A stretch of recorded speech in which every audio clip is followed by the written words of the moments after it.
Sabe, quando a gente ouve falar em autoridade espiritual, a primeira imagem que vem à cabeça pode ser algo meio abstrato, né? Mas e se não for sobre poder, e sim sobre um fluxo de vida? Hoje, a gente vai mergulhar nessa perspectiva, com base em uma fonte teológica, para entender como essa estrutura realmente funcionaria. E para começar, tem uma pergunta central que vai guiar toda a nossa conversa. Qual é o único ato que realmente interrompe o fluxo da bênção de Deus? Para a gente chegar nessa resposta, primeiro a gente precisa entender o que é esse tal de fluxo. Então, vamos lá. O que seria esse fluxo? A grande sacada aqui é que a autoridade não é sobre ter poder sobre os outros. É, na verdade, algo mais parecido com uma corrente divina, uma fonte de vida que flui para o mundo. A ideia é que toda autoridade vem de um único lugar, o trono de Deus. Imagina só, como se fosse um rio que desce trazendo ordem, trazendo vida por onde quer que passe. E o ponto-chave é que esse fluxo não é algo passivo, sabe? O argumento do texto é que a palavra divina, que é identificada como Cristo, é o que sustenta ativamente o universo. Não é que o mundo foi criado e depois largado para se virar sozinho. Ele é mantido a cada instante. E olha, esse fluxo divino não é nada caótico. Pelo contrário, ele segue uma ordem, uma estrutura bem clara de delegação. A autoridade vai passando por etapas, começando lá em Deus e descendo até finalmente alcançar o mundo. Mas, se esse fluxo é tão importante, tão vital, o que acontece quando ele é interrompido? É exatamente aqui que a fonte aponta para um problema central. E não estamos falando de um erro qualquer, não. É um ato que vai fundamentalmente contra a estrutura que foi estabelecida por Deus. O material nos faz pensar qual seria essa transgressão, essa quebra tão central. A resposta, segundo o texto, é a rebelião. E ela não é vista como uma simples desobediência, não.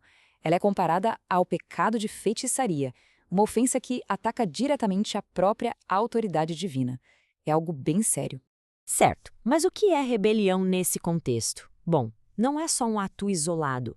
É mais um padrão de comportamento, sabe? É resistir ativamente, é negar que aquela autoridade é legítima, é manipular para não se submeter e, no fim das contas, é uma recusa teimosa em obedecer esse fluxo ordenado por Deus. E a consequência disso? É direta. Quando a rebelião acontece e quebra o fluxo, o canal para a bênção simplesmente se fecha. E segundo essa perspectiva, não é só que a bênção para de vir. A ausência dela abre espaço para o que o texto chama de maldição. Ok, o conceito está claro. Mas e na prática? No nosso dia a dia, como essa ideia de autoridade e rebelião realmente funciona? Vamos dar uma olhada nos exemplos que o material traz? E aqui tem um ponto que é uma virada de chave. A ideia é que a honra não é para a pessoa em si, mas para a posição de autoridade que ela ocupa. O respeito é pelo cargo, que foi instituído por Deus, mesmo que a pessoa que está lá seja falha. Isso leva a gente para um princípio que parece até um paradoxo, né? A legitimidade para liderar vem da submissão. Em outras palavras, só quem está debaixo de autoridade pode, de fato, exercê-la do jeito certo. Não dá para delegar algo que não se reconhece primeiro. O exemplo de Davi e Saul aqui é perfeito. Mesmo tendo a chance de eliminar o rival, Davi se recusa a machucar Saul. Por quê? Porque ele não enxergava só o homem em Saul. Ele via a posição de autoridade que Deus tinha dado a ele. A honra era para a unção, não para o homem. Bom, e essa prática de autoridade não é algo estático. O texto aponta para uma evolução, um modelo mais refinado que surge lá no Novo Testamento, principalmente na dinâmica dos relacionamentos. O que se propõe aqui é um contraste bem interessante. De um lado, um modelo pós-queda, que é marcado por uma luta por poder, por dominação.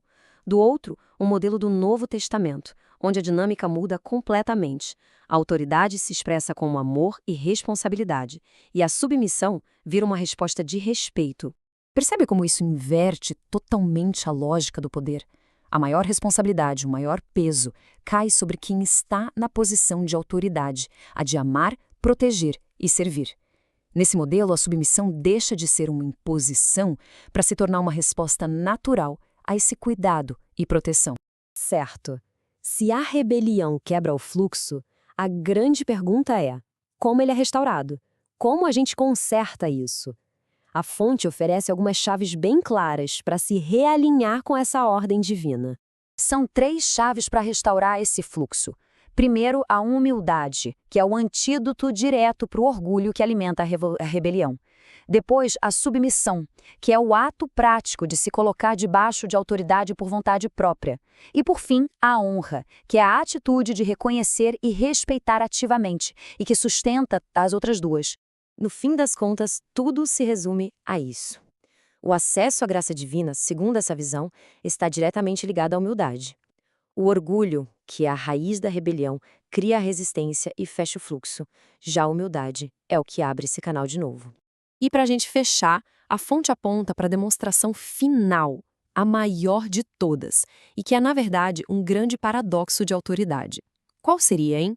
E a resposta nos deixa com uma ideia final que é muito poderosa. A maior demonstração de autoridade espiritual, de acordo com essa visão, não foi um ato de imposição de poder, mas de entrega. A força máxima foi revelada não no domínio, mas na humildade da cruz e no sacrifício.